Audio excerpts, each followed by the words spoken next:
दोस्तों स्वागत है आपका आज की बेहद बड़ी और महत्वपूर्ण खबरों में। दोस्तों आपको बता दें आज की बड़ी खबरों में, जी हां, 3 मई के बाद कुछ राहतों के साथ जारी रह सकता है लॉकडाउन। क्या हो सकता है 3 मई के बाद? क्या फिर से बढ़ाया जाएगा लॉकडाउन? जानेंगे पूरी खबर विस्तार से। इसके अलावा जी हां, सीएम योगी ने किया ऐलान, उत्तर प्रदेश में 1 मई से फिर से शुरू होगा राशन वितरण। जानेंगे विस्तार से। बात करें अगली बड़ी खबर की, जी हां, कोरोना काल में बदलने जा रहा है भारतीय रेल का लुक। ट्रेन चलेंगी मगर इस तरह से। जानेंगे विस्तार से। इसके अलावा अगली बड़ी खबर में, जी हां, लॉकडाउन के बीच ट्रक चालकों और कारोबारियों के लिए खुशखबरी। जानेंगे विस्तार से अगली बड़ी खबर में। जी हां, हरियाणा के बाद अब मध्य प्रदेश में फंसे मजदूरों को वापस लाएगी योगी सरकार। 29 अप्रैल से शुरू होगी प्रक्रिया। इसी के साथ जी हां, सीएम योगी से की अपील, लॉकडाउन के बाद भी जारी रखें पान मसाला व शराब की बिक्री पर रोक। जानेंगे किसने की मांग। इसी के साथ जी हां, आपको इस वीडियो में इन्हीं सभी महत्वपूर्ण खबरों के बारे में बताने वाले हैं। वीडियो को ध्यान से आखिर तक देखते रहिए ताकि आपसे कोई भी जानकारी मिस ना हो। और अगर आप भी चाहते हैं भारत में फैली महामारी जल्द खत्म हो जाए तो इस वीडियो को एक लाइक जरूर कर दें। दोस्तों उससे पहले फटाफट जान लेते हैं कोरोना महामारी की आज की ताजा अपडेट। तो दोस्तों आपको बता दें, भारत में अब तक संक्रमित मरीजों की संख्या बढ़ती जा रही है और यह संख्या 30,300 से अधिक हो चुकी है। इनमें से 22,000 से अधिक लोगों का भी इलाज चल रहा है, जबकि 7,300 से अधिक मामले सही हो चुके हैं। और आपको बता दें 970 से अधिक लोगों की अब तक मौत हो चुकी है। और बात करें पूरी दुनिया भर की, तो अब तक की अपडेट के अनुसार 30,88,000 से अधिक लोग संक्रमित हो चुके हैं। इसके अलावा 2,12,000 से अधिक लोगों की मौत हो चुकी है, जबकि 9,35,000 से अधिक लोग सही हो चुके हैं। दोस्तों हो सकता है जब तक आप यह वीडियो देख रहे हो तब तक यह आंकड़ा और भी बढ़ गया हो। इसी के साथ बढ़ते हैं इस वक्त की अगली बड़ी खबर की ओर। जी हां, हरियाणा के बाद अब मध्य प्रदेश में फंसे मजदूरों को वापस लाएगी योगी सरकार। 29 अप्रैल से शुरू होगी प्रक्रिया। दोस्तों आपको बता दें, कोरोना वायरस की महामारी के कारण देश में लॉकडाउन लागू है। लॉकडाउन के कारण राज्यों की सीमाएं सील है, न बसों का परिचालन हो रहा है, न ही ट्रेन चल रही है। ऐसे में रोजी रोटी की तलाश में अन्य प्रदेशों का रुख करने वाले मजदूर अलग अलग राज्यों में ही फंस गए हैं। राजस्थान के कोटा में फंसे छात्रों को वापस अपने राज्य बुलाने के बाद उत्तर प्रदेश की योगी आदित्यनाथ सरकार अब अन्य राज्यों में फंसे मजदूरों को भी वापस बुला रही है। जी हां, आप भी अगर कहीं पर फंसे हुए हैं तो कमेंट करके जरूर बताइएगा। आपको बता दें, मुख्यमंत्री कार्यालय के आधिकारिक ट्विटर हैंडल से ट्वीट कर इस बात की जानकारी दी गई है कि लॉकडाउन के कारण पड़ोसी राज्य मध्य प्रदेश में फंसे प्रदेश के मजदूरों को वापस लाया जाएगा। इसके लिए 29 अप्रैल से प्रक्रिया शुरू कर दी जाएगी। इससे पहले योगी ने हरियाणा में फंसे श्रमिकों को भी वापस बुला लिया था। हरियाणा से प्रवासी मजदूरों को वापस प्रदेश लाने की प्रक्रिया पूरी हो चुकी है। दरअसल यूपी के मुख्यमंत्री योगी आदित्यनाथ ने कहा कि दूसरे राज्यों में 14 दिन की क्वारंटाइन अवधि पूरी कर चुके उत्तर प्रदेश के श्रमिकों, कामगारों और मजदूरों को चरणबद्ध तरीके से वापस लाया जाएगा। उन्होंने अधिकारियों को इसके लिए एक सूची तैयार करने के निर्देश दिए हैं, जिसमें संबंधित राज्य में फंसे यूपी के मजदूरों का वितरण दर्ज हो। प्रदेश के सबसे ज्यादा श्रमिक महाराष्ट्र, राजस्थान, गुजरात और हरियाणा में फंसे हैं। इसी के साथ बढ़ते हैं इस वक्त की अगली बड़ी खबर की ओर। जी हां, कोरोना काल में बदलने जा रहा है भारतीय रेलवे का लुक। जी हां, ट्रेन चलेंगी मगर इस तरह से। जानेंगे विस्तार से। दोस्तों आपको बता दें कि कोविड-19 के लॉकडाउन की वजह से थमे भारतीय रेल के पहियों को अब दोबारा से गति देने के प्रयास शुरू हो गए हैं। मई में कुछ खास रेल मार्गों पर गाड़ियां चलेंगी, मगर एक नए लुक में। खासतौर पर वातानुकूलित एसी गाड़ियों के शीशे उतारकर उनकी जगह पैसेंजर कोच वाली सामान्य खिड़कियां लगाई जा रही हैं। किराया भी स्लीपर क्लास का लिया जाएगा। लंबी दूरी वाली गाड़ी की एक बोगी में केवल 25 सीटें रहेंगी। इसके चलते सोशल डिस्टेंसिंग का पालन अच्छे से हो सकेगा। एक अधिकारी के अनुसार मंत्रालय कई विकल्पों पर विचार कर रहा है। अभी जो निर्देश मिल रहे हैं उन्हें देखते हुए लगता है कि कोरोना के लॉकडाउन का असर लंबे समय तक रहेगा। हो सकता है कि सोशल डिस्टेंसिंग का पालन करते करते साल निकल जाए। लोगों की सुरक्षा हमारे लिए सबसे जरूरी है, इसीलिए रेलवे ने अपने सभी जोन में कहा है कि वे एसी गाड़ियों को नॉन एसी में बदलने की प्रक्रिया शुरू करें।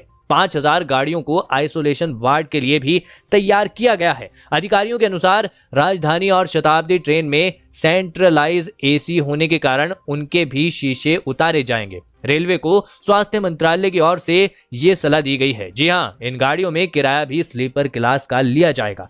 रेल सेवा को लेकर आपकी क्या राय है, हमें कमेंट में जरूर बताइएगा। इसी के साथ बढ़ते हैं इस वक्त की अगली बड़ी खबर की ओर। जी हां, वाराणसी की प्रियंका ने सीएम योगी से की अपील, लॉकडाउन के बाद भी जारी रखें पान मसाला व शराब की बिक्री पर रोक। दोस्तों आपको बता दें, वैश्विक महामारी कोरोना वायरस के संक्रमण से बचने के चलते देशव्यापी लॉकडाउन है। ऐसे में आवश्यक वस्तुओं की आपूर्ति के अतिरिक्त सभी दुकानें बंद है। पान मसाले की बिक्री प्रतिबंध है, शराब की दुकानें बंद है, जिसे लेकर वाराणसी की एक महिला ने सीएम योगी को पत्र लिखकर धन्यवाद देते हुए लॉकडाउन खत्म होने के बाद भी नशे के कारोबार को प्रतिबंधित रखने की अपील की है। दरअसल कोरोना वायरस के संक्रमण की रोकथाम के लिए केंद्र के निर्देशों को उत्तर प्रदेश के सीएम योगी आदित्यनाथ ने कड़ाई से लागू करवाया। इन निर्देशों में काफी अहम साबित हुआ नशे के कारोबार को बंद करना। क्या पान मसाला और शराब पूरी तरह से प्रतिबंधित कर देना चाहिए? कमेंट में लिखकर जरूर बताएं। इसी के साथ बढ़ते हैं इस वक्त की अगली बड़ी खबर की ओर। जी हां, 3 मई के बाद भी बंद रह सकते हैं स्कूल, मॉल और पब्लिक ट्रांसपोर्ट। लॉकडाउन पर फैसला शनिवार से पहले संभव नहीं। दोस्तों आपको बता दें, देश में शैक्षणिक संस्थान, शॉपिंग मॉल्स, धार्मिक स्थल और पब्लिक ट्रांसपोर्ट 3 मई के बाद भी बंद रहने की संभावना है। एक अधिकारी ने न्यूज एजेंसी को बताया कि देश में 3 मई तक जारी लॉकडाउन बढ़ाया जाएगा या नहीं, इस पर हफ्ते भर में फैसला ले लिया जाएगा। एक अधिकारी ने कहा कि मुख्यमंत्रियों के साथ 3 घंटे तक चली वीडियो कॉन्फ्रेंसिंग के बाद जो डेवलपमेंट सामने आए हैं, उनके मुताबिक ग्रीन जोन में आने वाले जिलों में सीमित संख्या में निजी वाहनों के संचालन को मंजूरी दी जा सकती है। मुख्यमंत्रियों के साथ प्रधानमंत्री ने अपने संबोधन में यह कहकर जो राज्य और क्षेत्र कोरोना संक्रमण से मुक्त हैं या जहां स्थिति नियंत्रण में है, वहां संबंधित मुख्यमंत्री फैसला ले सकते हैं। यह संकेत जरूर दिए हैं कि 3 मई के बाद राज्यों को अपने हिसाब से लॉकडाउन में कुछ राहत देने की आजादी होगी। सोमवार को हुई इस बैठक में जहां ज्यादातर मुख्यमंत्रियों ने लॉकडाउन को लेकर अंतिम फैसला केंद्र सरकार के हाथों में छोड़ा गया। जी हां, वहीं बिहार के मुख्यमंत्री नीतीश कुमार ने प्रवासी मजदूर और बाहर फंसे अन्य लोगों को वापस उनके घर तक पहुंचाने के लिए एक केंद्रीय नीति बनाने की बात कहकर कई राज्यों में फंसे लाखों बिहारी कामगारों के मुद्दे के लिए सरकार से गुहार लगाई है। जी हां, लॉकडाउन को बढ़ाने को लेकर आपकी क्या राय है, हमें कमेंट में जरूर बताइएगा। इसी के साथ बढ़ते हैं इस वक्त की अगली बड़ी खबर की ओर। जी हां, सीएम योगी ने किया ऐलान, उत्तर प्रदेश में 1 मई से फिर से शुरू होगा राशन वितरण। जानेंगे विस्तार से। देश में कोरोना वायरस के बढ़ते मामलों के बीच राज्यों की ओर से लोगों को राहत देने के ऐलान जारी हैं। इसी बीच उत्तर प्रदेश के मुख्यमंत्री योगी आदित्यनाथ ने लोगों को राहत देने में कोई कसर नहीं छोड़ी है। जी हां, उन्होंने राहत देने की घोषणा की है। उत्तर प्रदेश सरकार की ओर से फिलहाल फ्री राशन लोगों को पहले से दिया जा रहा है, लेकिन अब राहत की खबर यह है कि सरकार द्वारा 1 मई से राशन का वितरण फिर से शुरू कर दिया जाएगा, जिससे गरीब मजदूर लोगों को इस आपदा की घड़ी में अपने खाने के लिए भोजन मिल पाएगा। क्या आपको आपके यहाँ राशन मिल रहा है या नहीं, कमेंट में लिखकर जरूर बताएं। इसी के साथ बढ़ते हैं इस वक्त की अगली बड़ी खबर की ओर। जी हां, one nation one ration card को लागू करने की सोचे सरकार, सुप्रीम कोर्ट का निर्देश। दोस्तों आपको बता दें कि सुप्रीम कोर्ट ने केंद्र सरकार से कहा कि कोरोना संक्रमण के काल में वो एक देश एक राशन कार्ड की अवधारणा पर काम करें, ताकि गरीबों और आर्थिक रूप से पिछड़े लोगों को कम कीमतों पर अनाज मिल सके। आपको बता दें, केंद्र सरकार की यह योजना इस साल जून में शुरू होने वाली है, लेकिन सुप्रीम कोर्ट ने कहा है कि लोगों को खाने पीने की चीजें मिलने में आसानी हो, इसीलिए इस स्कीम को तुरंत लागू किया जाए। आपको बता दें, कोरोना वायरस महामारी के दौरान प्रवासी श्रमिकों, लाभार्थियों, राज्यों के निवासियों और पर्यटकों के हितों की रक्षा करने और उन्हें कम कीमतों पर अनाज और सरकारी योजना का लाभ दिलाने के लिए अस्थायी रूप से एक राष्ट्र का एक राशन कार्ड योजना अपनाने के लिए सुप्रीम कोर्ट से हस्तक्षेप करने का अनुरोध किया है।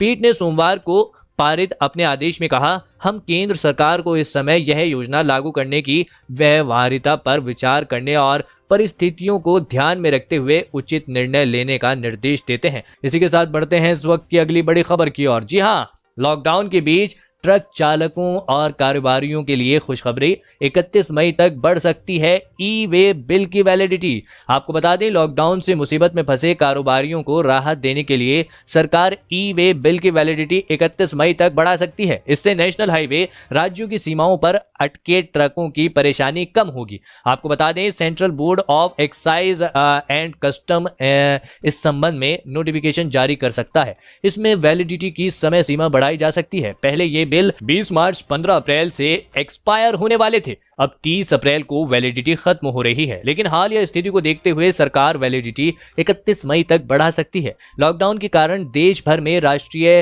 राजमार्गों पर माल से लदे ट्रक फंसे हुए हैं। इस कदम से इन ट्रकों को फायदा होगा। ई वे बिल की जरूरत एक राज्य से दूसरे राज्यों में 50,000 रुपए से अधिक की माल ढुलाई में होती है। जी हाँ, इसके साथ बढ़ते हैं अगली बड़ी खबर की तरफ। जी हाँ, कोरोना के लिए प्लाज्मा थेरेपी कोई निश्चित उपचार नहीं है।